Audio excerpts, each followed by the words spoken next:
சமயம் மற்றும் இறையியல் குறித்த தத்துவார்த்த சிந்தனைகளை நாம் இன்று பார்க்க இருக்கிறோம். முதலாவதாக, மத நம்பிக்கை என்பது எவ்வாறு உருவானது,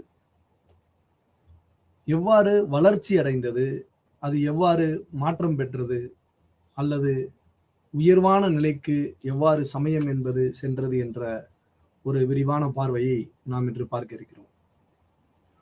பொதுவாக மனிதன் என்பவன் இயற்கையோடு வாழ்கிறான்.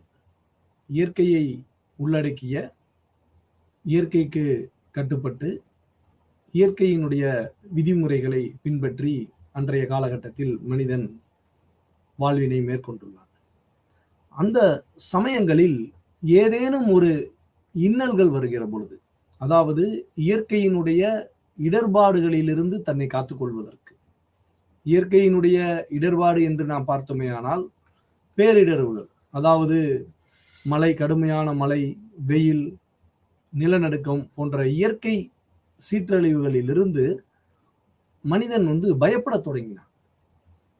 அப்ப மனிதனினுடைய இந்த பயத்தின் காரணமாக இந்த சமயம் என்ற ஒரு கருத்தானது உருவாகிறது என்ற ஒரு கண்ணோட்டத்திற்கு நாம் வருகிறோம். அப்ப இந்த பயப்படக்கூடிய சூழலை நாம் சூப்பர் நேச்சுரல் பவர் என்று கூறுகிறோம்.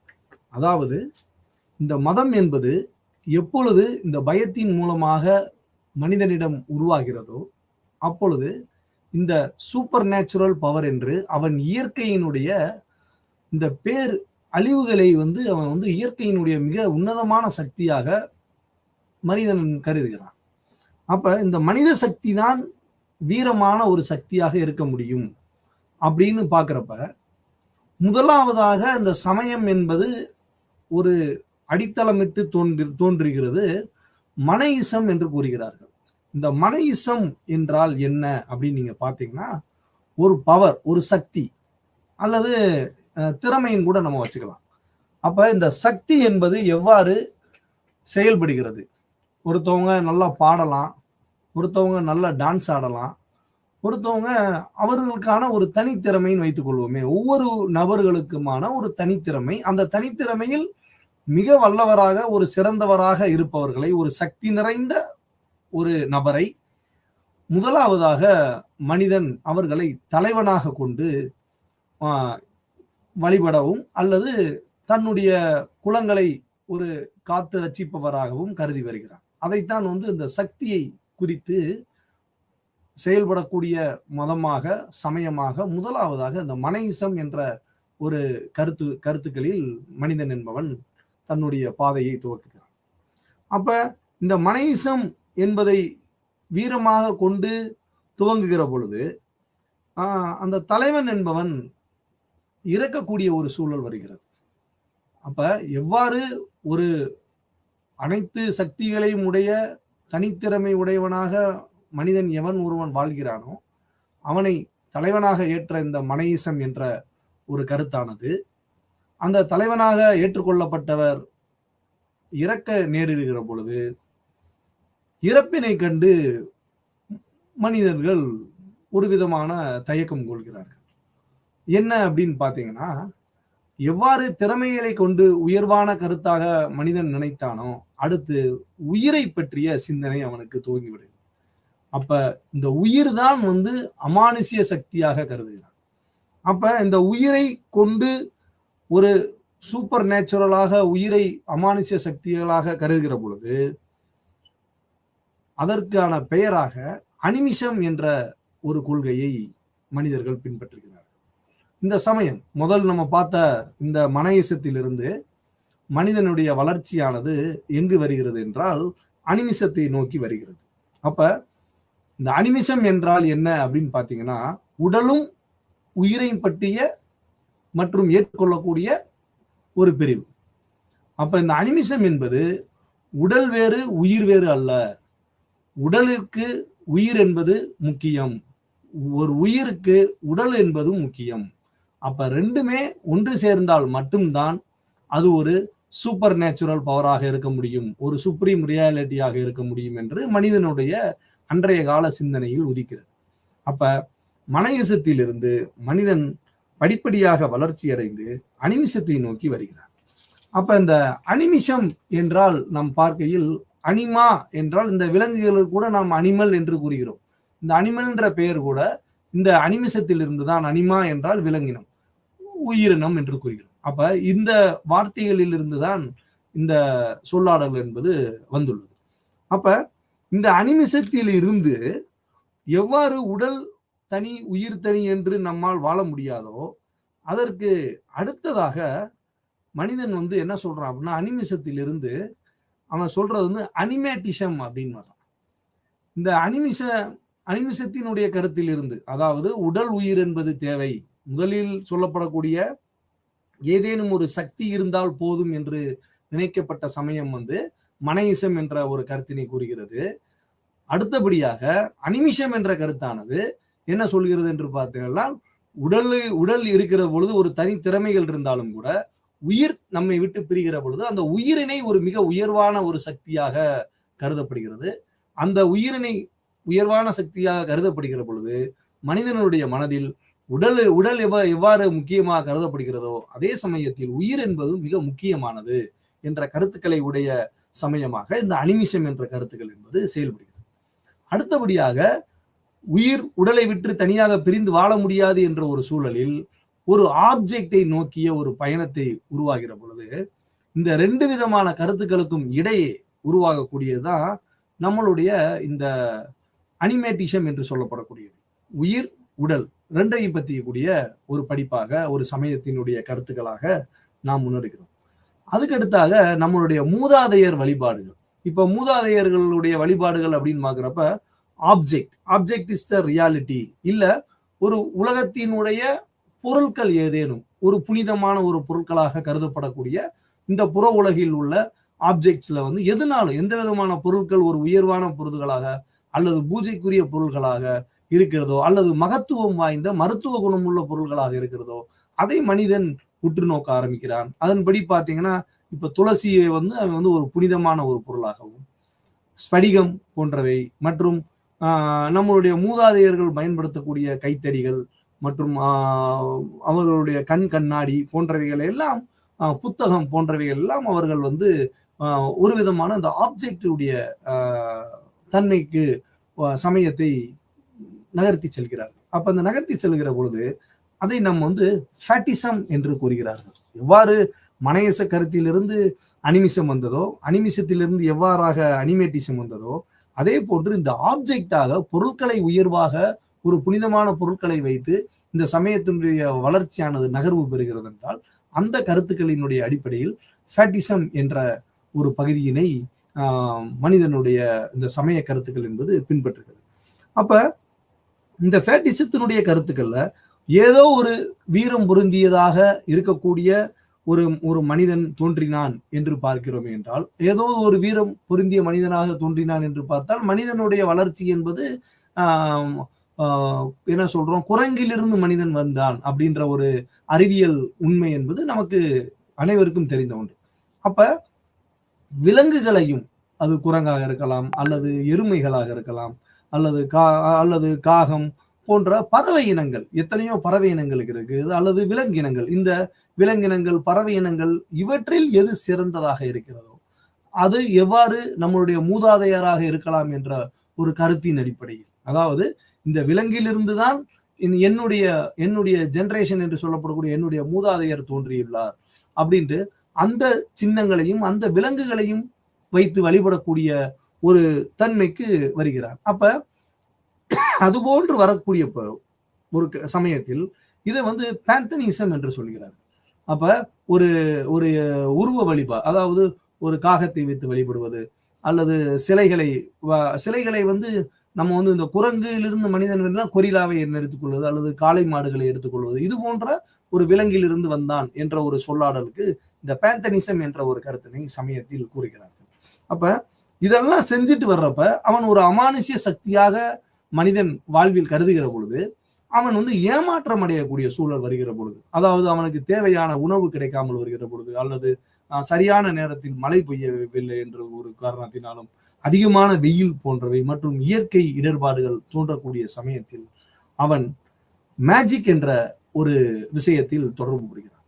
அப்ப இந்த மேஜிக் என்பது என்ன அப்படின்னு பாத்தீங்கன்னா, மேஜிக் என்பது நம்ம வந்து மாயைன்னு சொல்றோம், மாய வித்தை அப்படின்னு சொல்றோம்.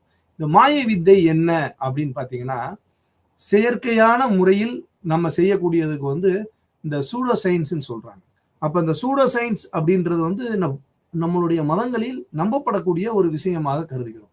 அப்ப இந்த மேஜிக்கும் இந்த சூடோ சயின்ஸையும் வந்து நம்ம தொடர்புபடுத்தி பார்க்கிறோம் என்றால், இப்போ ஒரு மழை வேணும் நம்மளுக்கு அப்படின்னா, இந்த இடி மின்னல்கள் இருக்கிற பொழுதுதான் மழை என்பது பொழிகிறது அப்படின்னு நம்ம பார்க்கிறோம். அப்ப இடிச்சத்தம் கேட்பதற்கு என்ன பண்றாங்க, அந்த காலத்துல வந்து பாறைகளை வந்து உருட்டி விடுறாங்க. அப்ப சத்தம் கேட்டு இடி இடிக்கிறது என்று கருதி மழை பொழிகிறது என்ற ஒரு எண்ணம், அல்லது ட்ரம் செட் வாசிப்பதன் மூலமாக மழை பொழிகிறது, அந்த வந்து ட்ரம் செட்டை வந்து இடிக்கு சமமாக கருதி மழை பொழிகிறது. இது போன்ற ஒரு நம்பிக்கை. ஏனால் ரிலீஜியம் என்பதே பிலீஃப். அந்த நம்பிக்கையின் அடிப்படையில் தான் சமயம் என்பது தோன்றுகிறது. சமயத்தை வந்து நாம் வழிநடத்தி செல்கிறோம். அப்ப இந்த சமயம் குறித்த கருத்துக்களில் நம்பிக்கை என்பது மிக முக்கியமான ஒன்று. இது போன்ற பண்டைய காலத்தில் நம்ம வந்து எப்படி பார்க்கிறோம் அப்படின்னா, இந்த மலை போன்றவைகள் எல்லாம் வந்து நம் செயற்கையாக உருவாக்குகிற பொழுது, இந்த செயற்கை தன்மை உருவாகிறதை தான் நம்ம வந்து கூறுகிறோம். அதை வந்து நம்ம வந்து மேஜிக் அப்படின்ற ஒரு சிஸ்டத்துல இந்த சமயத்தினுடைய பார்வையில வர்றப்ப நம்ம அதை பார்க்கிறோம். அப்ப இந்த சூடோ சயின்ஸ்ன்றது வந்து நம்ம வந்து நம்புறோம். இந்த மதத்துல வந்து நம்ம எல்லாருமே வந்து நம்பக்கூடிய ஒன்றாக இருக்கிறோம். அதுக்கு அடுத்தாகல சொல்லப்படுதுதான் பிளாக் மேஜிக்னு சொல்றாங்க. இதை வந்து நீங்க வந்து இந்த சோர்சரின்னு சொல்லுவாங்க. சோர்சரி அப்படின்னா பிளாக் மேஜிக் அப்படின்றோம். இந்த பிளாக் மேஜிக் அப்படின்றது வந்து என்ன என்ன அப்படின்னு நீங்க பாத்தீங்கன்னா, ஒரு ஒரு விதமான கான்டஜியஸ் அப்படின்னு சொல்றாங்க. என்ன கான்டஜியஸ் அப்படின்னா, தொடர்புகள், ஒவ்வொருக்கும் உண்டான ஒரு தொடர்புகள். என்ன தொடர்புனா, ஒரு சாதாரண ஒரு விஷயமாக ஏதாச்சும் ஒண்ணு நடந்ததுன்னா மோப்பம் பிடிக்கக்கூடிய விஷயங்கள். இப்போ வந்து நீங்க வந்து அந்த பொருள் வந்து இந்த இடத்துல இருக்கான்றத வந்து ஒரு நாயை கொண்டு வந்து மோப்பம் பிடிக்க விட்டு அது சென்ற இடங்களுக்கெல்லாம் வந்து செல்கிறது என்ற ஒரு விதமான கருத்துக்கள்.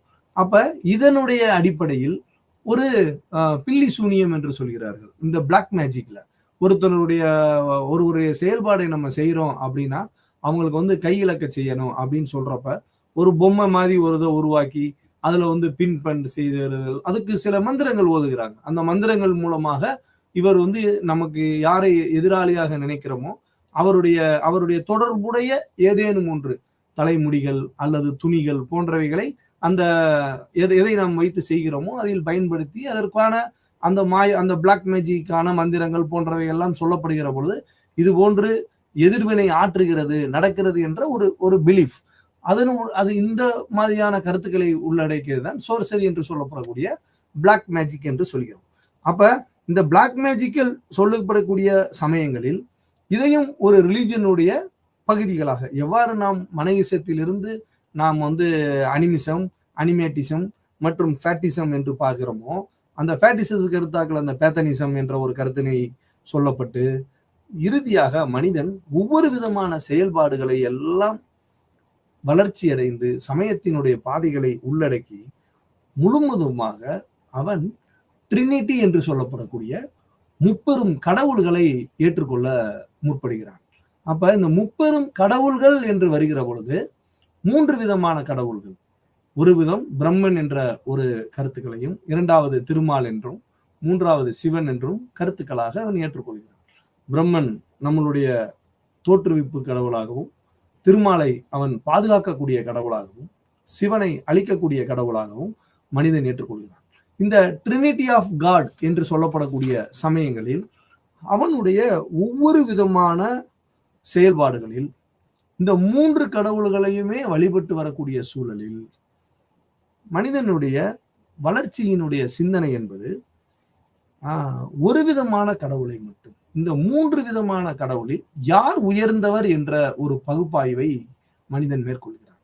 அப்ப இந்த 3 கடவுளில் எந்த கடவுள் உயர்வானது, யார் திறமைசாலி என்ற ஒரு எண்ணம் மனிதனுக்கு ஓடுகிற பொழுது அவன் இந்த 3வரில் ஒரு கடவுளை மட்டும் ஏற்றுக்கொள்கிறான். அந்த ஒரு கடவுளை மட்டும் ஏற்றுக்கொள்ளக்கூடிய அந்த சமயத்திற்கு தான் நாம் என்ன சொல்கிறோம் என்றால் ஹீனோதீயிசம் என்று கூறுகிறோம். இந்த ஹீனோதீயிசம் என்றால் என்ன அப்படின்னு நீங்க பாத்தீங்கன்னா, ஹீனோதீயிசம் என்பது accepting for one god without denying for other god அப்படின்னு சொல்றோம். என்ன அப்படின்னா, 3 கடவுள்களில் ஒரு கடவுளை மட்டும் ஏற்றுக்கொள்கிறோம். உயர்வாக நம்மளுடைய அந்த சுப்ரீம் ரியாலிட்டி என்று ஏற்றுக்கொள்கிறார்கள். ஆனால் அதே சமயத்தில் இந்த ஹீனோதீசம் என்பது மற்ற கடவுள்களையும் மறுப்பதில்லை, அனைத்தையும் கடவுளாக ஏற்றுக்கொள்கிறது. ஆனால் தனித்துவமாகவும் தனிச்சிறப்பாகவும் ஒரு கடவுளை அவை ஏற்றுக்கொள்கிறது. இதற்கு பெயர்தான் ஹீனோதீசம் என்று சொல்கிறார்கள். இந்த ஹீனோதீசத்திலிருந்து நாம் வருகிறது தான் இந்த 3 கடவுளில் எவ்வாறு ஒரு கடவுளை மட்டும் ஏற்றுக்கொண்டு மற்றவர்களை மறுக்காமல் ஏற்றுக்கொள்கிறார்களோ அதிலிருந்துதான் மோனோதீசம் என்ற கருத்தானது பிறக்கிறது. இந்த சமயத்தில் மிக முக்கியமான பாதை என்பது இந்த இடம்தான். ஏனெனில் சமயம் என்பது ஒரு மதமாக, ஒரு மதத்தின் அடிப்படையில் உருவாகக்கூடிய ஒரு சூழல் தான் இந்த மோனோதீசம் என்ற கருத்து. எவ்வாறு மனிதன் 3 கடவுள்களை ஏற்றுக்கொண்டு அதில் யார் தனித்துவம் மிக்கவர் என்ற ஒரு பாகுபாடை கொண்டு வந்து பாகுபாட்டின் வழியாக மற்ற கடவுள்களையும் மறுக்காமல் ஏற்றுக்கொள்ளப்பட்ட சூழலிலும் கூட அவன் தனியாக பிரிந்து ஒரு கடவுளை மட்டும் ஏற்றுக்கொள்ளக்கூடிய நிலைக்கு வருகிறான். ஏதேனும் ஒரு கடவுளை மட்டும் ஏற்றுக்கொள்கிறான். அவ்வாறு வரக்கூடிய பிரிவினைத்தான் நாம் மோனோதீசம் என்று கூறுகிறோம். இதில் இருந்துதான் இந்த ரிலிஜன் என்று சொல்லப்படக்கூடிய சமய கருத்துக்கள் என்பது உருவாகிறது.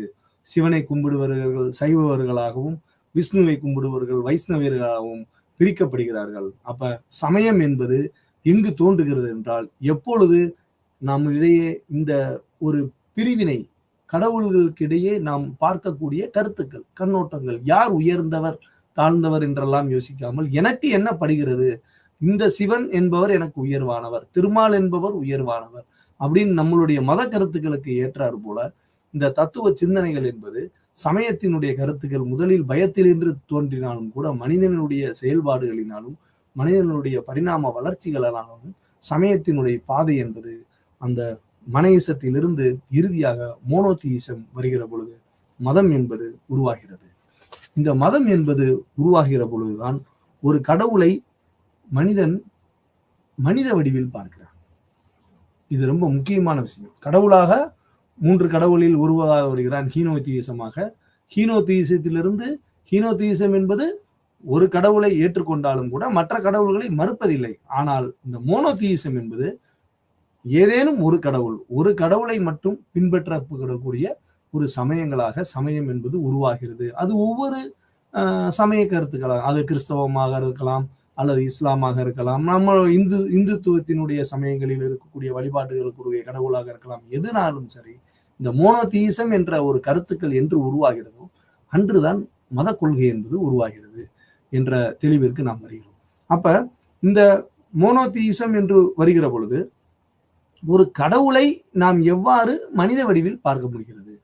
ஏனால் கடவுள் எப்படி இருப்பார் நம்மளுக்கு தெரியாது. அப்ப மனித வடிவில் நம்மால் பார்க்க முடிகிறது என்றால் அந்த மனித வடிவிற்கு தத்துவம் சார்ந்து என்ன சொல்றாங்க அப்படின்னு பாத்தீங்கன்னா ஆந்த்ரோமோமார்பிக் என்று சொல்கிறார்கள். இந்த ஆந்த்ரோமோமார்பிக் என்று சொல்லப்படுகிறது என்றால் அது கடவுளினுடைய ஒரு மனித வடிவம். கடவுளை ஒரு மனித வடிவத்தில் நாம் பார்க்கிறோம். அதற்கு தான் அந்த சொல்லாடல்களை பயன்படுத்துகிறார்கள். அப்ப இறைவன் என்பவன் நிரந்தரமானவன், நித்தியமானவன். அவனுக்கு இறைவனுக்கு கட்டுப்பாடுகளே கிடையாது. இறைவன் எங்கும் நிறைந்தவன் என்ற நம்ம சொல்கிற பொழுது இந்த எங்கும் நிறைந்தவன் என்று சொல்லாடல்களில் நாம் 2 விதமான கருத்துக்களை பார்க்க முடிகிறது. இறைவன் தூணிலும் இருப்பான், துரும்பிலும் இருப்பான் என்று நாம் பார்க்கிறோம் என்றால் அதற்கு நாம் பேன்தீசம் என்று கூறுகிறோம். இந்த பேன்தீசம் என்பது கடவுள் என்பது எங்கும் நிறைந்தவன், நீக்கமற்றவன். இந்த பொருள்களில் உள்ள, இந்த உலகத்தில் உள்ள அனைத்து பொருள்களிலும் கடவுள் தன்மை இருக்கிறது, இறை தன்மை இருக்கிறது என்று கூறுவது பேன்தீசம். அடுத்ததாக பேனந்தீசம் என்று வருகிறது. இந்த பேனந்தீசம் என்பது இந்த உலகில் உள்ள அனைத்து பொருள்களிலும் கடவுள் தன்மை இருக்கிறது, ஆனால் இந்த தன்மைக்கெல்லாம் அப்பாற்பட்ட நிலைதான் கடவுள் என்ற சொல்லப்படக்கூடிய பேனந்தீசம் என்ற கருத்துக்கள் என்பது தத்துவத்தில் உண்டு. அப்ப இந்த பேனந்தீசம் என்று சொல்லப்படக்கூடிய சுப்ரீம் ரியாலிட்டி, இந்த சுப்ரீம் ரியாலிட்டி என்பது என்ன சொல்றாங்க அப்படின்னா, எல்லா இடத்துலயும் இருக்குன்னா எனக்குள்ளேயும் கடவுள் இருக்காரு, உங்களுக்குள்ளேயும் கடவுள் இருக்காரு, இந்த உலகத்தில் உள்ள அனைத்து பொருள்களிலும் இந்த இறைத்தன்மை இருக்கிறது, ஆனால் இறைவனும் நானும் ஒன்றல்ல என்ற ஒரு கருத்தினையும் மிக தெளிவாக தத்துவங்களில் கூறுகிறது. அப்ப ஒவ்வொரு விதமான இந்த வளர்ச்சிகளும், இது போன்ற வளர்ச்சிகள் வருகிற பொழுது இந்த மோனோதீயிசம் என்ற கருத்துக்கள் வந்து ஒரு கடவுள் கொள்கைக்கு வந்து நிப்பாட்டிக்குது. இந்த கடவுள் கொள்கையிலிருந்து மனித வடிவில் கடவுளை நாம் பார்க்கப்படுகிற பொழுது இந்த ஆந்தோமார்பிக் என்று சொல்லப்படக்கூடிய செயல்பாடுகளில் கடவுளை வந்து நம்ம வந்து மனித வடிவில் பார்க்கிறோம். அப்ப மனித வடிவில் பார்க்கக்கூடிய சமயங்களில் எவ்வாறு மனிதன் அடுத்த கட்டத்திற்கு வருகிறான் என்று பார்க்கிறோம். அப்ப இந்த மோனோதீயிசம் என்பது மோனிசம் என்ற சிந்தனையாக உருவாகிறது. அப்ப இங்க மனிதன் எவ்வாறு கடவுளை வந்து எவ்வாறு மனித வடிவில் பார்த்தானோ அங்கு கடவுளுக்கான வேறுபாடுகள், எப்படி நாம் பேனத்திசியத்தில் அனைத்து பொருள்களிலும் இறைவன் இருக்கிறான், ஆனால் கலந்திருந்தாலும் கூட இறைவன் வேறு அந்த பொருள்கள் வேறு என்று நாம் கூறுகிற பொழுது இரண்டும் ஒன்றுதான் என்று சொல்லப்படக்கூடிய மோனிச கருத்துக்களும் இங்கு உண்டு. அப்ப இந்த மோனிச கருத்துக்கள் என்பது எவ்வாறாக இந்த சுப்ரீம் ரியாலிட்டிகளை உருவாக்குகிறது என்று நாம் பார்க்க வேண்டும். அப்ப இந்த மோனிச கருத்துக்கள் என்பது எப்படி நாம் மனேசத்திலிருந்து இன்று நாம் இந்த மோனிசத்தை நோக்கிய இந்த சமயத்தினுடைய பயணம் என்பது வந்துள்ளது. அப்ப இந்த மோனிசத்தினுடைய கருத்து என்பது விசிஷ்ட வேதாந்தத்தில் நாம் தத்துவத்தில் பார்க்கிற பொழுது சகுன பிரம்மன் சொல்கிறோம். குணம் சகுனம், சகுன பிரம்மம் எங்கும் எல்லா குணங்களிலும் இந்த பிரம்மம் அப்படின்ற தன்மை இருக்கு அப்படின்னு பார்க்கிறோம். சில தத்துவங்களில் நிர்குண பிரம்மன் சொல்றோம், குணங்கள் இல்லை நிர்குணம் அப்படின்னு சொல்றோம்.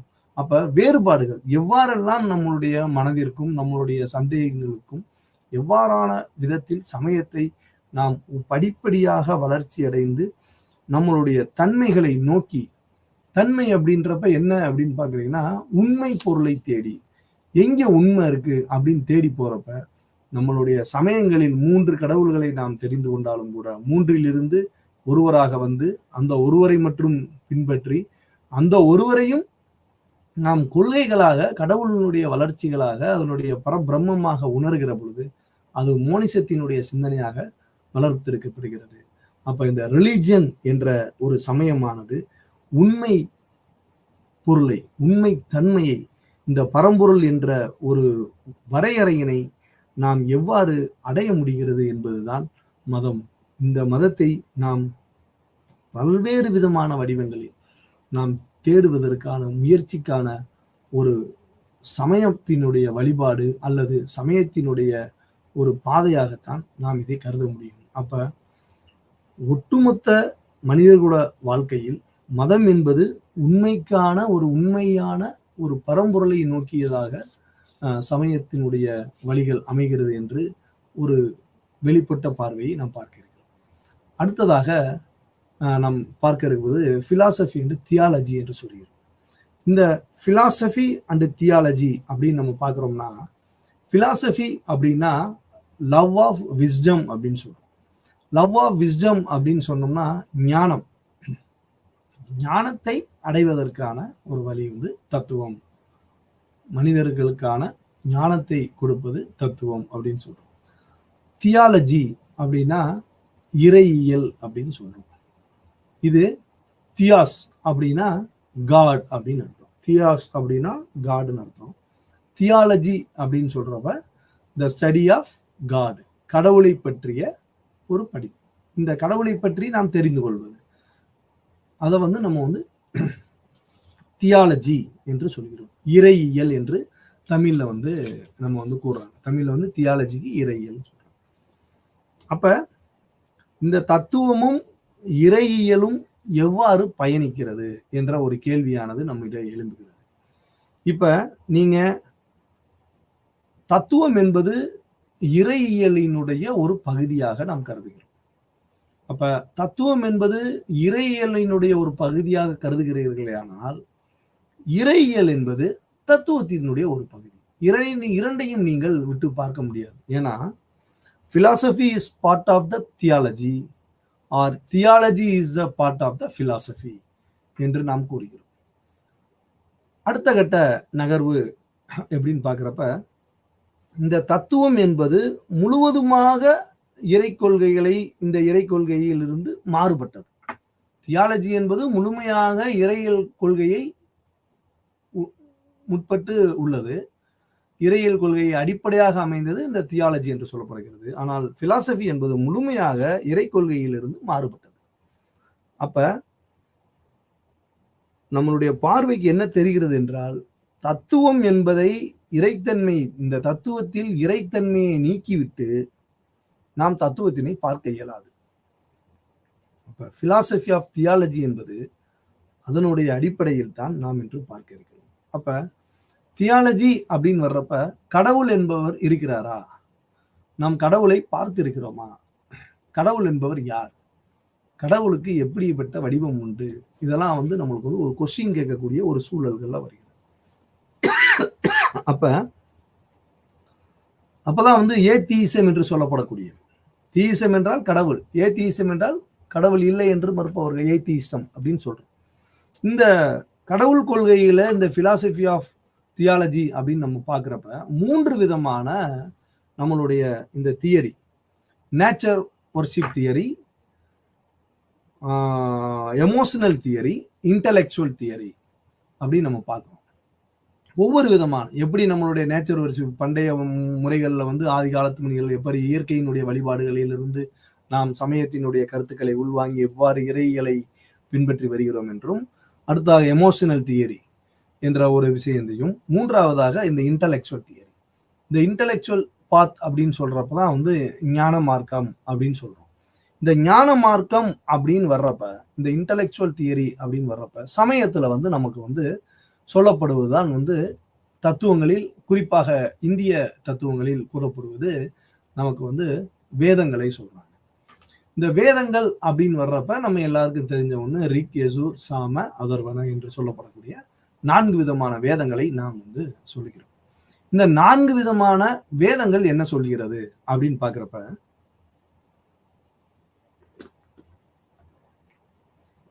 நான்கு விதமான வேதங்கள்ல இந்த வேதங்கள் அனைத்தும் ஒவ்வொன்றும் 4 விதமான பிரிவுகளை கொண்டுள்ளது. அதாவது மனிதனுடைய இந்த வளர்ச்சியில், இந்த இறையியலுடைய தொடர்பாலில் எவ்வாறு நாம் இந்த இன்டலெக்சுவல் தியரி என்று வருகிற பொழுது மனிதன் என்பவன் யார், வேதம் என்பது என்ன, கடவுள் இருக்கிறாரா இல்லையா என்ற வாதங்கள் வருகிற பொழுது நமக்கு உபயோகப்படுவதுதான் வேதங்கள். இந்த வேதங்கள் இந்திய தத்துவத்தின் அடிப்படையில் வேதங்கள் என்ன சொல்கிறது என்று பார்த்தோமேயானால், 4 விதமான வேதங்களில் ரிக், யஜுர், சாம, அதர்வன என்ற 4 விதமான வேதங்களில் ஒவ்வொரு வேதங்களும் 4 விதமான பிரிவுகளை கொண்டுள்ளன. இந்த 4 விதமான பிரிவுகள் என்று நாம் பார்க்கையில் அவை மந்திரங்கள் ஒன்று, இரண்டாவதாக பிராமணங்கள், மூன்றாவதாக ஆரண்யம், 4வதாக உபநிடதங்கள் என்று கூறுகிறோம். இந்த உபநிடதங்கள் என்று சொல்லப்படுவதில் தான் நமக்கு இந்த எத்திக்கல் டீச்சிங் என்று சொல்லப்படக்கூடிய இந்த உபநிடதத்தினுடைய கருத்துக்களின் வாயிலாக ஒரு மனிதன் எவ்வாறு இறைநிலையை அடைய முடியும் என்ற பல்வேறு விதமான ஒரு தத்துவ இடத்தை நோக்கி, ஒரு ஞான பயணத்தை நோக்கி வித்திருக்கிறது. அப்ப இந்த உபநிடதம் சிந்தனை என்பது மிக முக்கியமான சிந்தனையாக வேதங்களில் கருதப்படுகிறது. உபநிடதங்கள் அப்படின்னு பாக்குறப்ப நம்மளுடைய தொழில்களை நம்ம வந்து சொல்றோம். தொழில்கள் அப்படின்னு சொல்றப்ப வந்து இப்போ வந்து நம்ம வந்து பிராமணர், சத்திரியர், சூத்திரர், வைசியர் என்று சொல்கிறோம். ஆனால் அந்த பிரிவுகளை பத்தி நாம் வந்து இப்ப பார்க்கணுன்ற அவசியம் கிடையாது. இந்த 4 விதமான பிரிவுகளை சொல்கிறாங்க. ஆனா நம்மளுடைய இந்த வாழ்வியல் முறைகளுக்கு எவ்வாறு இந்த மந்திரங்கள், பிராமணங்கள், ஆரண்யம் மற்றும் உபநிடதங்கள் பயன்படுகிறதோ, இவற்றில் இந்த உபநிடதங்கள் என்பவை நமக்கு வாழ்வியல் முறைகளை பிரித்து காட்டுகிறது.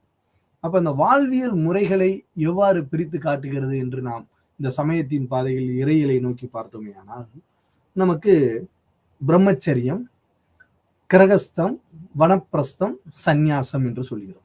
4 விதமான அந்த வாழ்வியல் முறை. இந்த எத்திக்கல் டீச்சிங் வந்து என்ன சொல்லுது அப்படின்னா, ஒவ்வொரு மனிதனும் எவ்வாறெல்லாம் வாழ்க்கையை வாழ வேண்டும், ஒவ்வொரு காலகட்டத்தில் மனிதன் என்ன செய்ய வேண்டும் என்ற ஒரு கருத்துக்களை வந்து இந்த வேத உபநிடதங்கள் வந்து நமக்கு சிந்தனைகளாக கொடுக்கிறது. இந்த 4 விதமான வாழ்வியல் முறைகளில் இருந்து எவ்வாறாக இறைவனை அடைவது அப்படின்ற ஒரு வழி. ஏன்னா வாழ்வியல் முறைகளை வந்து வேதங்கள் சொல்லிருச்சு. வேதத்தின் மூலமாக உபநிடத கருத்துக்கள் தெளிவாக தெரியப்படுத்துகிறது.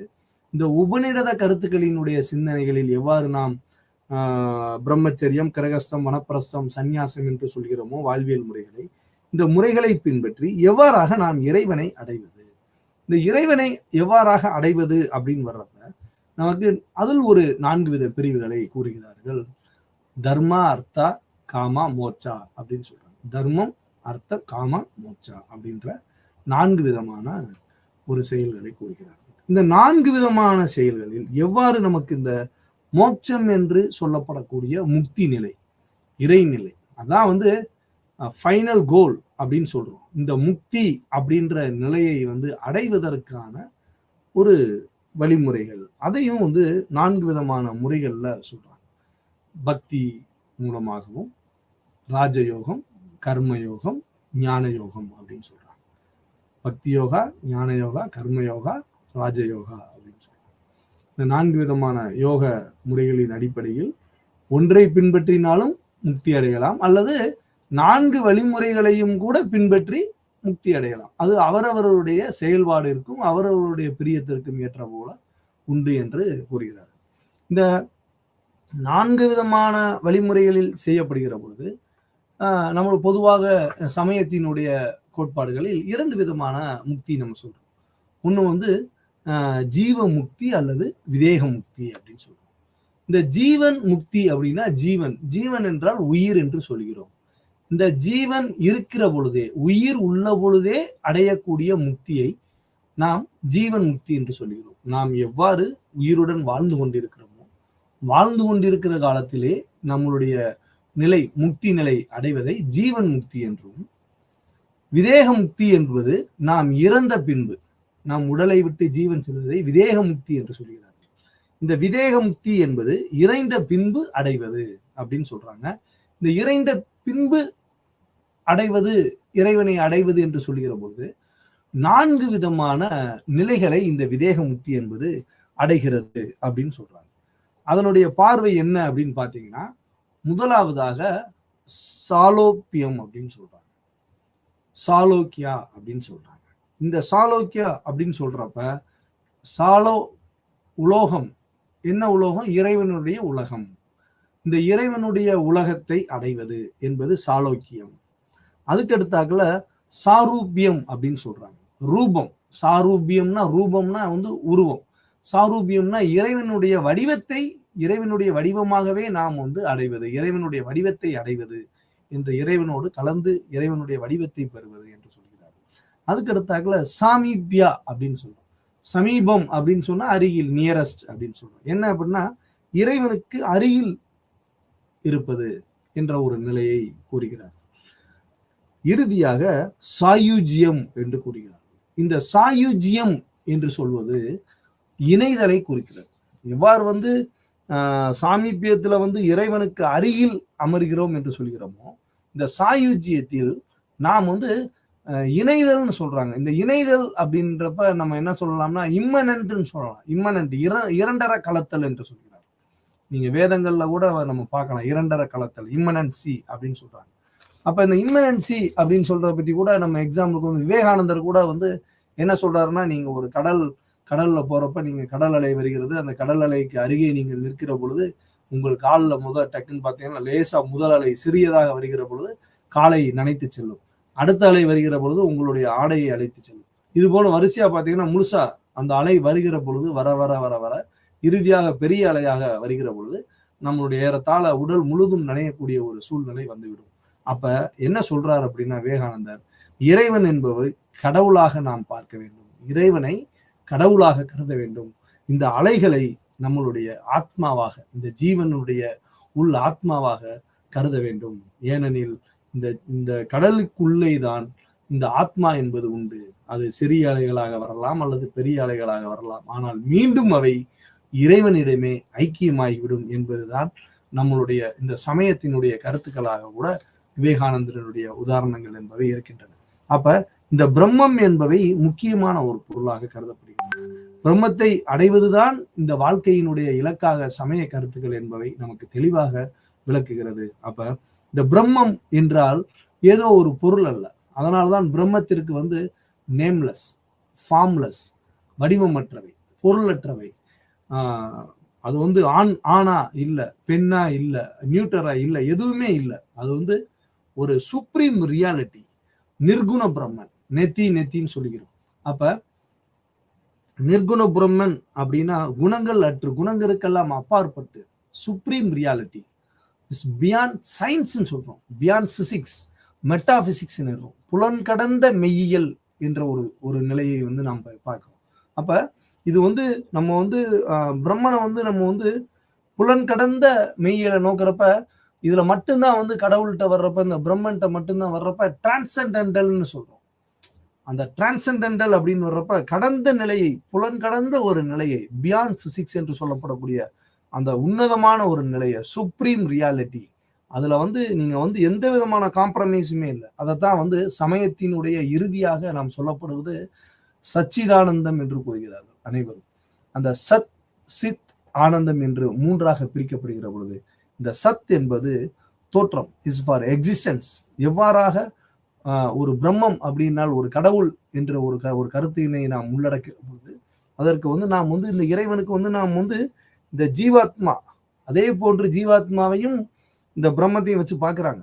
அப்ப சச்சிதானந்தம் என்று சொல்லப்படக்கூடிய ஒன்று வார்த்தைக்கு தோற்றம், சத் என்றால் தோற்றம், எக்ஸிஸ்டன்ஸ் என்று கூறுகிறார்கள். சித் என்றால் கான்சியஸ்னஸ், இஸ் ஃபார் ஞானம், அறிவு, எதுனாலும் நம்ம வச்சுக்கலாம். அப்ப இந்த சித் அப்படின்றது வந்து ஞானம் என்ற ஒரு கருத்தினை கூறுகிறார்கள். ஆனந்தம் என்றால் பிளிஸ். இவர்கள் சொல்வது வந்து ஒரு ஏதோ ஒரு சின்ன ஒரு சந்தோஷம் இல்லை, இது வந்து ஒரு எட்டர்னல் ஹாப்பினஸ், நிலையான ஒரு பேரின்பம் அப்படின்னு சொல்லலாம். அப்ப இந்த எட்டர்னல் ஹாப்பினஸ் என்பதுதான் இறுதியான அந்த ஆனந்த நிலை. அந்த ஆனந்த நிலையை அடைகிற பொழுதுதான் நம்ம சொல்றோம் சச்சிதானந்தம் அப்படின்னு சொல்றப்ப, ஆனந்த நிலையில் தான் நாம் சாந்தி, ஓம் சாந்தி சாந்தி என்ற ஒரு அமைதியை தேடி ஒரு அமைதியான ஒரு நிலையினை அடைய முடிகிறது. அப்ப இந்த நிலை என்பது ஜீவாத்மாவுக்கும் உண்டு. இந்த சச்சிதானந்தம் என்பது நம்மளுடைய நம்பிக்கையை தருவது. இந்த ஜீவாத்மாவும் இந்த உன்னதமான ஒரு நிலையான பேரின்பத்தை அடைய முடியும் என்பதுதான் இந்த ரிலீஜியன் பிலாசபியும் பிலாசபியினுடைய இந்த இறையியல் கருத்துக்களும் நமக்கு தெளிவாக கூறுகிறது. ஏனெனில் இறை என்பது நான் தான், நாம் தான் என்ற ஒரு சிந்தனையை உருவாக்குகிறது. அதனால்தான் இந்த மோனிச கருத்துக்கள் அயம் பிரம்மன், அயம் ஆத்மன் பிரம்மன், அயம் பிரஞானம் பிரம்மன், தத்துவமசி, நான் தான் கடவுள் என்ற ஒரு நிலைப்பாட்டிற்கு மனிதன் அடைகிறான் என்றால் இறைவன் வேறு, மனிதன் வேறு அல்ல, இறைத்தன்மையை மனிதனால் கண்டிப்பாக எட்ட முடியும் என்ற ஒரு கருத்தினை தான் இந்த சமயங்கள் என்பது நமக்கு மதங்கள் வாரியாக நமக்கு இறையியலை நோக்கிய பாதையில் குறிக்கிறது. அப்படி பார்க்கிறப்ப தியாலஜி என்பது ஒரு விதமான இறை கொள்கையாகவும், பிலாசபி என்பது ஞான கொள்கையாகவும், இந்த இரண்டு கொள்கைகளும் சேர்ந்து ஒரு மனிதனை தத்துவ பாதைகளை நோக்கி நாம் தான் இறைவன் என்ற ஒரு முக்தி நிலையை அடைவதற்கான ஒரு பாதையாகத்தான் இந்திய தத்துவங்கள் என்பதை விளங்குகிறது என கூறி, இந்த ரிலீஜியன், பிலாசபி அண்ட் தியாலஜி என்பதற்கான சில பாடம் தொடர்பான சில கருத்துக்களை நாம் ஸ்லைட்ல வந்து இப்போ வந்து பார்க்கிறோம். Religion is a belief in a God or gods and the activities that are connected with this belief, such as praying or worshipping in a building such as a church or temple. ஒரு பொதுவான ஒரு கருத்துக்களை நாம் இந்த ஸ்லைட்ல வந்து நம்ம போட்டுருக்கோம். மதம் என்பது கடவுள் அல்லது கடவுள் நம்பிக்கை மற்றும் தேவாலயம் அல்லது கோயில்கள் போன்ற ஒரு வடிவமான, அது வந்து ஒவ்வொரு மத நம்பிக்கைகளினுடைய இறைக்கு தகுந்தாற் போல் நம்மளுடைய பிரார்த்தனை போன்றவைகளை செய்யப்படக்கூடிய ஒரு விஷயமாக கருதுகிறோம். Religion, human beings' relation to that which they regard as holy, sacred, absolute, spiritual, divine, or worthy of special reverence. It is also commonly regarded as consisting of the way people deal with ultimate concern about their lives and their fate after death அப்படின்னு சொல்றாங்க. என்ன இதனுடைய விரிவாக்கம் பார்க்கிறப்ப, மதம் என்பது மனிதர்கள் புனிதமான மற்றும் முழுமையான ஆன்மீக சிந்தனை, தெய்வீக மற்றும் சிறப்பு மரியாதைகளுக்கு தகுதியான ஒன்றாக கருதப்படுகிறது. இந்த உறவுகள் என்பது பொதுவாக மக்களுக்கு தங்கள் வாழ்க்கை மற்றும் மரணத்திற்கு பிறகு, அதாவது எவ்வாறு வந்து நம்ம வந்து இப்போ ஃபர்ஸ்ட் பார்த்த ஜீவமுக்தி, விதேக முக்தின்னு பார்த்தோம். எப்படி வந்து இந்த ஜீவமுக்தி, விதேக முக்தி என்பது செயல்படுகிறது அப்படின்னு நம்ம சொன்னோம். இந்த ஜீவமுக்தி என்பது நாம் உயிருடன் வாழும் காலங்களிலே, உயிருடன் இருக்கிற பொழுதே நம்மளுடைய வாழ்வியல் மார்க்கங்களை கடைபிடிப்பதன் மூலமாக எவ்வாறாக நம்மளுடைய மார்க்கமான பக்தி யோகம், ராஜயோகம், ஞான யோகம், கர்மயோகம் போன்றவைகளை கடைபிடிப்பதன் மூலமாக எவ்வாறு நாம் அந்த இறை தன்மையை உயிருடன் வாழும் காலங்களிலே அடைய முடிகிறது என்ற ஒரு சூழல்களை நாம் பார்த்தோம். அப்ப இது ஒரு எக்ஸ்ட்ரீம்னா, அதுக்கடுத்து இந்த விதேகமுத்தி எப்படி சாலோப்பியம், சாரூபியம், சாயுஜியம், 4 விதமான ஸ்டேஜ்களை இறைவனை அடையக்கூடிய ஒரு சிந்தனைகளை பார்க்கணும். அப்ப இது போன்ற கருத்துக்களை, அதாவது மரணத்திற்கு பின்னால் ஏற்படக்கூடிய நம்மளுடைய நிலைகளை விவரிப்பதற்கு மதம் என்பது முற்படுகிறது என்ற ஒரு இதை நம்ம பார்க்கணும். டைப்ஸ் ஆஃப் ரிலீஜன், ஒரு பேசிக்கான ஒரு மதம் அப்படின்னு நம்ம பார்க்குறப்ப மேஜர் ரிலீஜனை மட்டும் நம்ம இங்க பார்க்கணும். அதாவது வேர்ல்டுலே இந்த வேர்ல்டு ரிலீஜன்ஸ்லேயே அதிகமாக நம்ம சொல்லப்படக்கூடிய மதங்களாக கிறிஸ்டியானிட்டி, இஸ்லாம், இந்துயிசம், புத்திசம் மற்றும் ஜுடாயிசம் அப்படின்னு சொல்றோம். இது எல்லாமே நீங்க பாத்தீங்கன்னா இது மட்டும்தான் இருக்கா அப்படின்னு பாத்தீங்கன்னா கிடையாது. ஏன்னா உலகத்தில் உள்ள அத்தனை சமயங்களில் இப்போ கிறிஸ்டியானிட்டி, இஸ்லாம், ஹிந்துயிசம், புத்திசம், ஜுடாயிசம், ஜெயினிசம், நிறைய நீங்க சமயங்கள் பாத்தீங்கன்னா ஏகப்பட்ட சமயங்கள் நம்மளுடைய உலகத்தில் இன்று வந்துருச்சு. எண்ணிலடங்கா சமயங்களாக உருவாகிட்டு வருது. அப்ப இந்த கருத்துக்கள் எல்லாம் சிறு குறு தெய்வ வழிபாடு முத நம்ம ஆரம்பிச்சதே இந்த ஃபோக் ரிலீஜியஸ் தான். நம்ம எப்படி ஆரம்பத்துல நாட்டார் சமய மரபுன்னு இருக்கும். நீங்க நாட்டார் சமய மரபுன்னு பாக்குறப்ப பல்வேறு விதமான சிறு குறு தெய்வங்கள், பிரிமிட்டிவ் ரிலிஜியன்ஸ் சொல்லுவோம். நீங்க சாமியே தெய்வங்களே பாத்தீங்கன்னா நம்ம இப்ப இங்க நம்மளுடைய ரிலீஜியஸ்ல ஃபேமஸ்ன்னு பாத்தீங்கன்னா பாண்டி சாமின்னு சொல்லுவாங்க. அப்ப இந்த மாதிரி சின்ன சின்ன தெய்வங்கள் ஃபுல்லா நம்மளுக்கு பிரிமிட்டிவ் ரிலிஜியன்ஸ். இதுல இருந்து நம்மளுக்கு ஒரு உயர்வான கடவுளாகலாம் எப்படி நம்மளுடைய சமயத்தில் பரிணாம வளர்ச்சி அடைய அடைய நம்ம எப்படி ட்ரினிட்டி காட்ல இருந்து மோனோதீசம் மோனோதீஸ்ல இருந்து மோனிசத்தை நம்ம நோக்கி பயணிக்கிறோம். அதுபோல கடவுள்களையே நம்ம சிறு குறு தெய்வங்கள் மற்றும் பெரிய தெய்வங்களாக பிரிக்கக்கூடிய ஒரு விஷயங்கள் மாதிரி மதங்களையும் சமயங்களையும் பல்வேறு விதமான மக்கள் வழிபடக்கூடிய சமயங்களாகவும் ஒரு பிரித்து வைக்கக்கூடிய ஒரு சூழலை நாம் இன்று பார்க்கிறோம். அப்ப இந்த அனைத்து சமயங்களும் ஒன்றோடு ஒன்று தொடர்புடைய ஒரு சமயங்களாகவும் நாம் இதை பார்க்க முடியும். இந்த பிலாசபி ஆஃப் ரிலிஜியன் அப்படின்னா என்ன அப்படின்னு டெக்ஸ்ட்ல பாக்குறீங்கன்னா, philosophy of religion is the philosophical study of the meaning and nature of the religion. It includes the analysis of religious concepts, beliefs, terms, arguments and practices of religious adherents அப்படின்னு சொல்றோம். என்ன அப்படின்னு பாத்தீங்கன்னா, இந்த ரிலீஜியன் பிலாசபி என்பது nature of religion என்று சொல்கிறோம். ஒரு இயற்கையான ஒரு இயற்கை தன்மையை இந்த மதம் என்பது எவ்வாறு பின்பற்றுகிறது. நம்ம முன்னாடி பார்த்ததுதான் இந்த ஸ்லைட்ல இருக்கு. அப்ப ஒரு இயற்கை, ஒரு அடிப்படையான ஒரு மதத்திலிருந்து எவ்வாறாக தோன்றுகிறது, அதுல மதத்தினுடைய கருத்துக்கள் என்ன, நம்பிக்கை, அதனுடைய ஆர்குமெண்ட்ஸ், ஒவ்வொரு விதமான அனைத்து விதமான முரண்பாடுகளும் இருக்கும். ஒவ்வொரு சமயத்துக்கான ஒரு விதமான ஆர்குமெண்ட்ஸ். இப்ப நீங்க ஆர்குமெண்ட்ஸ்ன்னு பாக்குறப்ப டெலியலாஜிக்கல் ஆர்குமெண்ட் இருக்கு பிலாசபில, ஆண்டலாஜிக்கல் ஆர்குமெண்ட் இருக்கு, காஸ்மாலஜிக்கல் ஆர்குமெண்ட் இருக்கு. இந்த மாதிரி நிறைய எக்கச்சக்கமான ஆர்குமெண்ட்ஸ் நம்மகிட்ட இந்த தத்துவத்தில் நிறைய இருக்கு. டெலியலாஜிக்கல் ஆர்குமெண்ட் அது ஒரு சம்பந்தமான ஒரு இஷ்யூஸ் ஆர்குமெண்ட்ஸ் பண்ணும். ஆண்டலாஜிக்கல் ஆர்குமெண்ட் அதுக்கு தகுந்த மாதிரி வரும். அப்போ ஒவ்வொரு விதமான ஆர்குமெண்ட்ஸும் இந்த சமயத்திற்கான ஒரு முரண்பட்ட கருத்துக்களை ஒவ்வொரு பகுதிகளாக இருந்து ஆர்குமெண்ட்ஸ்ல இருந்து அது தன்னை நிலைநாட்டுகிறது. அப்ப மதத்தின் தத்துவம் என்பது மதத்தின் பொருள் மற்றும் தன்மை பற்றிய தத்துவ ஆய்வாகும். இது மத கருத்துக்கள், நம்பிக்கைகள், விதிமுறைகள், வாதங்கள் மற்றும் மத ஆதரவாளர்களின் நடைமுறைகளின் பகுப்பாய்வுகளை உள்ளடக்கியது அப்படின்னு சொல்றோம். இப்ப நம்ம இதுக்கு முன்னால் டிஸ்கஸ் பண்ணி வந்தோமோ, மனைசம்னா என்ன, அனிமிசம்னா என்ன, அனிமேட்டிசம்னா என்ன, ஃபேட்டிசம்னா என்ன, பேனந்திசம்னா என்ன, பேனிசம்னா என்னன்னு ஒவ்வொரு விதமான கருத்துக்களையும் பார்க்கிற போது இந்த கருத்துக்கள் எல்லாம் எவ்வாறு மதத்தினுடைய அந்தந்த மதத்திற்கான ஒரு தன்மையினையும் பொருளையும் பற்றி விவரிக்கிறது என்றும், அதனுடைய கருத்துக்களும் அதனுடைய நம்பிக்கைகளும் அதனுடைய விதிமுறைகள் குறிப்பா பிலீஃப், அந்த நம்பிக்கையினுடைய அடிப்படையில் தான் நம்ம சொல்லுவோம். இது போன்ற ஒரு ஆர்குமெண்ட்ஸ் ரிலேட்டிவான ஸ்டடியை தான் நம்ம இந்த பிலாசபி ஆஃப் ரிலிஜியன் அப்படின்ற பகுதியாக பார்க்கணும். 3 considerations that are basic to the philosophy of religion அப்படின்னு சொல்றோம்.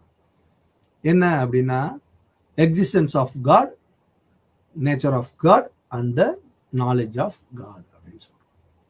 இப்ப பொதுவா இப்ப நம்ம கடைசியா நம்ம பார்த்த சச்சிதானந்தம் அப்படின்னு நீங்க பாத்தீங்கன்னா, எப்படி வந்து அந்த எக்ஸிஸ்டன்ஸ், கடவுளினுடைய இருப்புத்தன்மை, தோற்றம், அந்த தோற்றம் என்பது எவ்வாறு முக்கியமோ அதுபோன்று இந்த பிலாசபி ஆஃப் ரிலிஜன், மதம் என்பதற்கான இந்த இருப்பு, கடவுளினுடைய இருப்பு என்பது ரொம்ப முக்கியமான ஒரு விஷயமாக கருதப்படுகிறது. நேச்சர் ஆஃப், அதனுடைய தன்மை மற்றும் நாலேஜ், அறிவு, ஞானம் சார்ந்த ஒரு அந்த எட்டர்னல் ஹாப்பினஸ் என்று சொல்லப்படக்கூடிய அந்த ஆனந்த நிலை.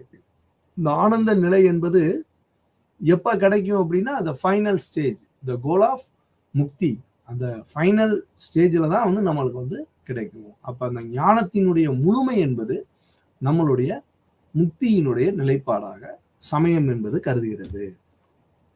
தெய்வங்களை பற்றிய மதத்தின் தத்துவத்திற்கு கடவுள்களினுடைய இருப்பு, கடவுளினுடைய தன்மை மற்றும் கடவுளை பற்றிய ஒரு அறிவு சொல்றாங்க. டைப் ஆஃப் ரிலிஜியஸ் பிலாசபி அப்படின்னு பாக்குறப்ப there are 3 basic types of religious philosophy அப்படின்னு சொல்றோம். என்ன அப்படின்னு பாத்தீங்கன்னா, dogmatism, rationalism and empiricism. Dogmatism is a widely held form of religious method. Belief is determined by revelation and not subjectivism. Its basis for information is the divinely inspired sacred writings of the Bible. Writings of the Bible. என்ன அப்படின்னு பார்த்தீங்கன்னா, மதத்தினுடைய 3 அடிப்படை வகைகள் உள்ளன. அதுல பிடிவாதம், பகுத்தறிவாதம் மற்றும் அனுபவவாதம் என்று சொல்கிறார். இந்த அனுபவவாதம், பிடிவாதம் என்பது மதத்தினுடைய ஒரு பரந்த ஒரு வடிவமா, பிராக்மட்டிசம் என்று சொல்கிறார்கள். அதற்கு தமிழாக்கத்துல அந்த பிடிவாதம் சொல்கிறோம். ஆனா அது வந்து எப்படி வந்து ஒரு முழுமையான ஒரு பிரீஃப் எக்ஸ்பிளனேஷன்ஸ், எப்படி வந்து ஒரு ரிலீஜியஸனுடைய தத்துவம் என்பது இருக்க முடியும் என்று சொல்லப்படக்கூடிய ஒரு தகவலை நம்ம பார்க்கிறோம். அடுத்து இந்த ரேஷனலிஸ்ட் அப்படின்னு சொல்றோம். ரேஷனலிசம் என்பது பகுத்தறிவாதம். எவ்வாறாக மனிதன் வந்து ஆதி காலத்தில் வந்து இயற்கையை நம்பி, இயற்கையினுடைய பேரிடர்கள் போன்றவைகளிலிருந்து பயத்தின் மூலமாக எவ்வாறாக சமயத்தை தோற்றுவிக்க முற்பட்டுகிறானோ, அந்த சமயத்தினுடைய பாதைகளை அடைந்தானோ, அதிலும் கூட ஒரு அறிவியல் தன்மையை உட்படுத்தி, அறிவியல் கண்ணோட்டத்தோடு எவ்வாறாக மதம் என்பது பரிணாம வளர்ச்சி அடைந்துள்ளது என்பதை தான் நாம் வந்து இந்த பகுத்தறிவாதம் என்று சொல்கிறோம். அதான் வந்து ரேஷனலிசம் என்ற ஒரு கருத்தில் தான் வந்து அதுல வந்து நீங்க வந்து இந்த proof of existence of God அப்படின்னே இருக்கு. ஒவ்வொரு இதுலையுமே இருக்கு, ஒவ்வொரு விதமான இதுலையுமே எக்ஸிஸ்டன்ஸ் ஆஃப் காட்.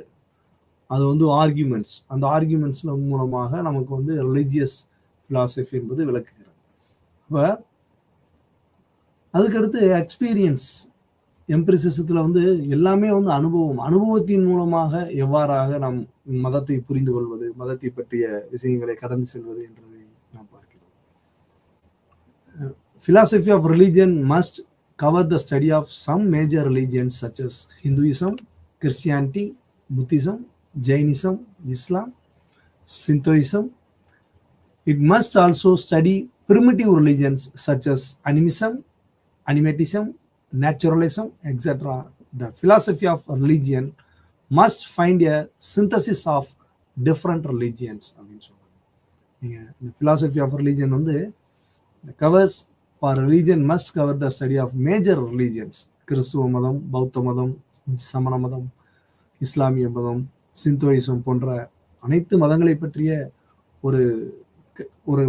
ஒரு ஸ்டடியாக இருந்தாலும் கூட, நம் ஆரம்ப கட்டத்தில் இந்த ரிலிஜியஸ் ஸ்டடிஸ் என்று சொல்லப்படக்கூடிய அனமிசம் மற்றும் மனையிசம் மற்றும் அனிமிசம் மற்றும் அனிமேட்டிசம், இயற்கை சார்ந்த நேச்சுரலிசம் போன்றவைகளிலிருந்து அவற்றினுடைய ஒரு இறுதிக்கட்ட நிலையாகத்தான் இந்த ட்ரினிட்டி என்று சொல்கிறோம். இந்த ட்ரினிட்டியிலிருந்து உருவாகுதான் இந்து சமயங்கள். அதுபோல ஒவ்வொரு விதமான மதங்களிலும் நாம் வந்து இதை வந்து பார்க்கணும். நீங்க குறிப்பா வந்து கிறிஸ்டியானிட்டியில பார்த்தீங்கன்னா வந்து ஜீசஸ் கிறிஸ்டின்னு சொல்றோம். ஜீசஸ் கிறிஸ்டே வந்து நம்ம வந்து டைரக்டா கடவுளா பார்க்கல, கடவுளினுடைய ஒரு தூதரா பார்க்கிறோம். கடவுளினுடைய தூதரா பார்க்கிறோம். பிதா, அவரே வந்து பிதான்னு தான் கூப்பிடுறாரு. அப்ப அவருக்கு மேல ஒரு சக்தியை சொல்றோம். அதுல வந்து நீங்க வந்து அதுலயும் அதே தான். எல்லா மதங்களையும் நீங்க பாத்தீங்கன்னா, நீங்க அதுல வந்து நீங்க பிதான்னு சொல்றப்ப நம்ம இந்துக்கள் எப்படி இந்து விஷயத்துல வந்து பிரம்மம் அப்படின்னு சொல்லி முடிச்சிருங்க. பிரம்மன், இந்த பிரம்மனுக்கு வந்து நேம்லெஸ், ஃபார்ம்லெஸ், செக்ஸ்லெஸ் அப்படின்னு சொல்றோம். அது மாதிரி நீங்க கடவுளை ஜீசஸை வந்து வழிபடக்கூடிய கிறிஸ்டியானிட்டியில நீங்க சொல்லப்படக்கூடிய அந்த பிதா அப்படின்றது என்னன்னு பாத்தீங்கன்னா, அது வந்து நேம்லெஸ். அதுல வந்து நீங்க வந்து இவர் தான் அப்படின்னு நீங்க வந்து பொருத்தி பார்க்க முடியாது. அப்ப அந்த அப்பாற்பட்ட சக்தி, சுப்ரீம் ரியாலிட்டி அப்படின்ற ஒரு பயணத்தை நோக்கி, அந்த பயணத்திற்கான வழியைத்தான் வந்து இந்த சச்சிதானந்தம் என்ற நிலையை அடைவதற்காகத்தான் இந்த சமயத்தினுடைய கருத்துக்கள் என்பது செயல்படுகிறது அப்படின்னு நம்ம பார்க்கிறோம். இது வந்து அனைத்து மதங்களிலும், அதாவது குறிப்பாக இந்து மதத்தில் தெளிவாக வேதங்களின் மூலமாக நமக்கு அறிகிறோம். அதுபோல ஒவ்வொரு மதங்களுக்கும் அவர்களுக்கு உண்டான ஒரு புனித நூல்களின் மூலமாக, அவர்களுக்கான புனித நூல்களின் வாயிலாக நாம் ஒவ்வொரு விதமான மத கருத்துக்களை புரிந்து கொள்கிறோம். அப்ப இயற்கையினுடைய வடிவத்தில் இருந்து எவ்வாறு நாம் மதங்களை புரிந்து கொண்டு, இயற்கையிலிருந்து இயற்கையினுடைய வளர்ச்சியில் எவ்வாறு மனிதனுடைய வளர்ச்சியானது செயல்பட்டு இந்த மதத்தினுடைய கருத்துக்கள் எவ்வாறெல்லாம் வளர்த்தெடுக்கப்படுகிறதோ, அந்த சூழல்களை எல்லாம் நாம் பல்வேறு விதமான சமய கருத்துக்களாக நாம் வந்து கூறி வைப்போம் அப்படின்னு சொல்றோம். இது வந்து தியாலஜி அப்படின்றத நம்ம பார்த்தோம். The first of theology is theos அப்படின்னு சொல்றோம். தியாஸ் அப்படின்னா கிரீக் வார்த்தையில கடவுள் அப்படின்னு சொல்றாங்க. காட் இஸ் கிரீக் அப்படின்னு சொல்றோம். கிரீக் வேர்டில் வந்து தியாஸ்னா கடவுள் என்று சொல்லுவோம்.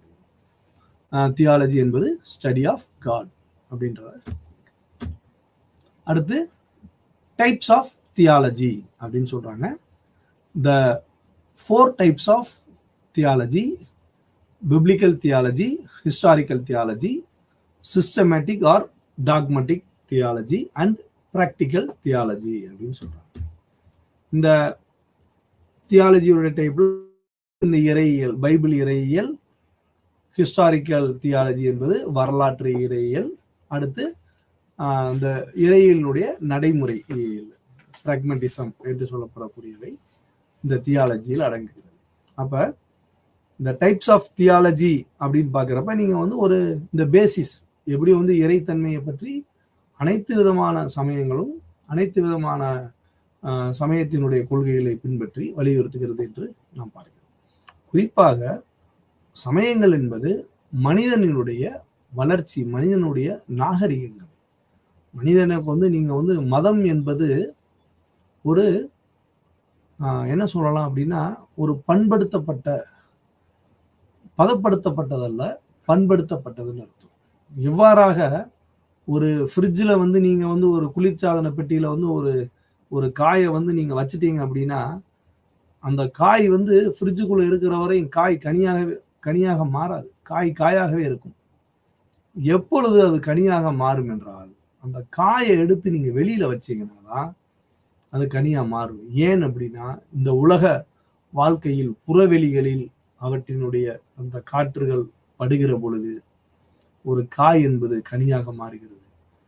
அதுபோலத்தான் ஒவ்வொரு மனிதனுக்கும் ஒரு மனிதனுடைய மனநிலை என்பது பக்குவப்படுத்துவதற்கு, பண்படுத்துவதற்கு, ஒரு மனிதனுடைய மனநிலையை சரிப்படுத்துவதற்கு மதம் என்பது முக்கியமான ஒன்றாக கருதப்படுகிறது. மதத்தின் வாயிலாக மனிதனுடைய உயர்நிலையை அடைவதற்கு ஒவ்வொருவரும் முயற்சிக்கிறார்கள். அதற்கான ஒரு மிக முக்கியமான ஒரு கருவியாக மதத்தை நாம் பார்க்கிறோம். அப்ப மனிதனுடைய வாழ்வியலில் பல்வேறு முறைகளை, பல்வேறு இடங்களில் தத்துவம் சார்ந்த கருத்துக்களை இவ்வுலகில் கூறுகிற பொழுது, மனிதன் கடவுள் என்பவர் வெளியில் அல்ல, கடவுள் என்பவர் நமக்குள்ளே இருக்கிறார் என்ற உணர்வானது நமக்கு எப்பொழுது தோன்றுகிறது என்றால், சமயத்தினுடைய கருத்துக்களை பின்பற்றி ஒவ்வொருவரும், நாம் குறிப்பாக இன்று பிலாசபிக்கலில் இந்திய தத்துவத்தின் மூலமாக எவ்வாறு நாம் சமய கருத்துக்களையும் இறையியல் சிந்தனையும் தேடுவது என்று பார்க்கிறோம். அதுபோல ஒவ்வொருவரும் ஒவ்வொரு விதமான கருத்துக்களை பின்பற்றி எவ்வாறாக இறைவனை நாம் அடைய முடியும் என்ற சிந்தனையை நாம் நமக்குள்ளேயே கூறுகிறோம். அப்ப நமக்குள்ள ஒவ்வொரு விதமான கருத்துக்களையும் ஒவ்வொரு விதமான சிந்தனைகளையும் பின்பற்றுகிற பொழுது நாம் அந்த இறைத்தன்மையை அடைய முடிகிறது என்ற ஒரு கருத்தினைத்தான் சமயங்களும் வலியுறுத்துகிறது, தத்துவ சிந்தனைகளும் வலியுறுத்துகிறது.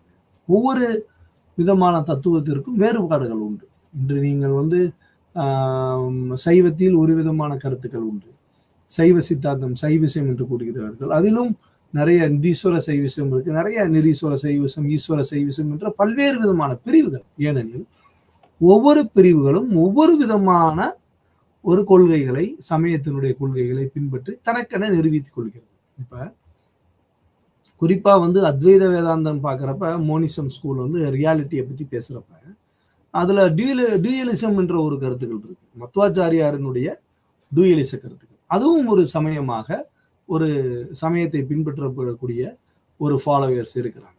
சரி, கொஞ்சம் பேர் இருப்பாங்க. அதே மாதிரி விசிஷ்ட அத்வைத வேதாந்தம் இருக்கு. இப்ப எப்படி இங்க நீங்க நிர்குண பிரம்மன்னு சொல்றீங்களோ, அங்க அவங்க சகுன பிரம்மன் சொல்றாங்க. இந்த உலகத்தில் இருக்கிற பொருள் எல்லாத்துலயுமே இறைவன் இருக்காரு, அதைத்தான் சகுன பிரம்மன் சொல்றாங்க. அப்ப விசிஷ்ட துவைத வேதாந்தத்தினுடைய கருத்துக்கள் என்பது வேறாக உள்ளது. அப்ப இங்க அத்வைத வேதாந்தத்தினுடைய கருத்துக்கள் என்பது வேறாக உள்ளது. அடுத்து இந்த டியூயலிசம் என்று பார்க்கக்கூடிய மத்வாச்சாரியார் இரண்டுமே இருக்கு. இந்த புற உலகில் ரெண்டு கருத்துக்கள் உண்டு. அதுலதான் நீங்க சமயங்கள்ல நீங்க எதை பார்த்தாலும் கடைசியா சமயத்தினுடைய பாதை என்பது முக்தி. இறந்த பின்பு நம் உடலானது எங்கு செல்கிறது, இந்த உடம்பானது உயிரை பிரிந்த பிறகு இந்த உடம்பானது எங்கு செல்கிறது, இந்த உடம்பிற்கு முக்தி உண்டா அல்லது மறுபிறவி உண்டா என்ற கேள்வி என்பது சமயத்தில் மிக முக்கியமான கேள்வியாக கருதப்படுகிறது ஒவ்வொரு சமயங்களிலும். அதனால்தான் சில சமயத்தினுடைய சடங்குகள் பார்த்தீங்கன்னா, நீங்க குறிப்பா நம்ம ஒன்று சொல்லாம போட்டோம். என்னன்னா, சமயத்துல நம்ம எப்படி நம்ம ஃபாலோவர்ல சடங்குகள் ரொம்ப முக்கியம். ரிச்சுவல்ஸ் இங்க ஒரு ரெண்டு விதமானதா நம்ம கண்டிப்பா பார்த்தே ஆகணும். ஏன்னா பிலீஃப், மதம் அப்படின்னு நம்ம சொல்லிட்டோம்னாலே ஒண்ணு பிலீஃப், நம்பிக்கையின் அடிப்படையில் நம்மளுடைய மதத்தை கடந்து செல்வது. அடுத்து பாத்தீங்கன்னா, நம் இந்த மதத்தை நோக்கி நாம் மதத்தை பின்பற்றி நாம் கடந்து செல்ல வேண்டுமெனில் நமக்கு அந்த மதத்தை நினைத்தோ அல்லது மதத்தின் மேல் நம்பிக்கை வைக்கிற பொழுது எனக்கு எதுவும் ஆகக்கூடாது அப்படின்னு வர்றப்ப சில பலி கொடுப்பாங்க. நீங்க சமயங்களை பார்த்தீங்கன்னா, கெடா வெட்டுதல், இந்த மாதிரி நேர்த்திக்கடன் சொல்லுவோம். இந்த நேர்த்திக்கடன்ல பலியிடுதல் இதெல்லாம் ரிச்சுவல்ஸ்னா சடங்குகள்னு சொல்றோம், மதச்சடங்குகள். இந்த மதச்சடங்குகளை ஒவ்வொரு மதங்களுக்கு வேறுபாட்டு உடையதாக விளங்குகிறது. ஒவ்வொரு மதங்களும் ஒவ்வொரு விதமான மதச்சடங்குகளை பின்பற்றுகின்றன. அப்ப இந்த பிலீஃப் மற்றும் ரிச்சுவல்ஸ் அப்படின்றது சமயத்தில் மிக முக்கியமாக நாம் பார்க்க வேண்டிய ஒன்றாக கருதப்படுகிறது. இந்த சடங்குகளின் மூலமாக எவ்வாறு நாம் அடைவது, இந்த சடங்குகள் மூலமாக எவ்வாறு அடைவது அப்படின்னு பாக்குறப்ப நீங்க அதை தான் என்ன சொல்றாங்க அப்படின்னா, கர்ம பலன் அப்படின்னு சொல்றாங்க. அப்படின்னா யுவர் ஆக்ஷன், உங்களுடைய செயல்பாடுகளின் மூலமாக நீங்கள் இறைவனை அடைவது அப்படின்னு சொல்றாங்க. இப்ப பக்தி யோகா அப்படின்றப்ப சாண்டிங் ஃபார் மந்த்ராஸ் அப்படின்னா நீங்கள் மந்திரங்களை ஜெபிப்பதன் மூலமாக, கடவுள்களை தொடர்ந்து வழிபடுவதன் மூலமாக, கடவுள்தான் வேறு எதுவுமே இல்லை என்று நினைத்து கடவுளவே எண்ணி ஒவ்வொரு நாளும் ஒவ்வொரு பொழுதும் நினைத்து கொண்டே இருந்து சொல்லப்படக்கூடிய ஒரு யோக மார்க்கத்தை நாம் பக்தி மார்க்கம், பக்தி யோகா என்று கூறுகிறோம். அதே போல இந்த கர்ம யோகா அப்படின்றது ஆக்ஷன், நம்மளுடைய செயல்பாடுகள். ஒருத்தவங்களுக்கு இப்போ சாப்பாடு கொடுக்கறது, இது போன்ற சில செயல்பாடுகளின் மூலமாக நான் யோக நிலையை அடைகிறேன் என்பது கர்மயோகம். அடுத்து சொல்லப்படக்கூடிய ராஜயோகம். இந்த ராஜயோகம் என்பதுதான் 8 விதமான நிலை. இந்த யோக நிலை செய்வதன் மூலமாக நீங்கள் இறைவனை அடைவது. அடுத்து கடைசியா சொல்லப்படக்கூடிய அதாவது 3 முடித்து இறுதியாக ஞான யோகம் என்று சொல்லப்படுவது இன்டலெக்சுவல் பாத். இந்த இன்டலெக்சுவல் பாத்து தான் இதுலதான் நம்ம கடவுளை தேடுகிறோம். கடவுள் இருக்கிறாரா இல்லையா என்ற சர்ச்சையெல்லாம் இந்த விஷயத்துல வருது. அப்ப இந்த இன்டலெக்ட் சொல்லப்படக்கூடிய இடத்தில் தான் நாம் சமயத்தினுடைய கருத்துக்களையும் மத நம்பிக்கைகளையும் மதத்திற்கான சடங்குகளுக்கும் அப்பாற்பட்டு நாம் கடவுளை தேடுகிற பொழுது நமக்கான கடவுள் யார், நம்மளுடைய மதம் என்ன கூறுகிறது என்ற வழிபாட்டு சிந்தனைகளையும் அதனுடைய நம்பிக்கையின் அடிப்படையிலும் நாம் நம் மதத்தை பின்பற்றி வாழுகிறோம். அவ்வாறாக வாழுகிற பொழுது நம்மளுடைய மனமானது ஒரு இறைத்தன்மையை நோக்கி, ஒரு உயிர்வான சிந்தனைகளை பெறுவதுதான் இந்த சமயத்தினுடைய கடப்பாடாக அமையும், இறையியலினுடைய சிந்தனையாக அமையும் என கூறி விடைபெறுகிறேன்.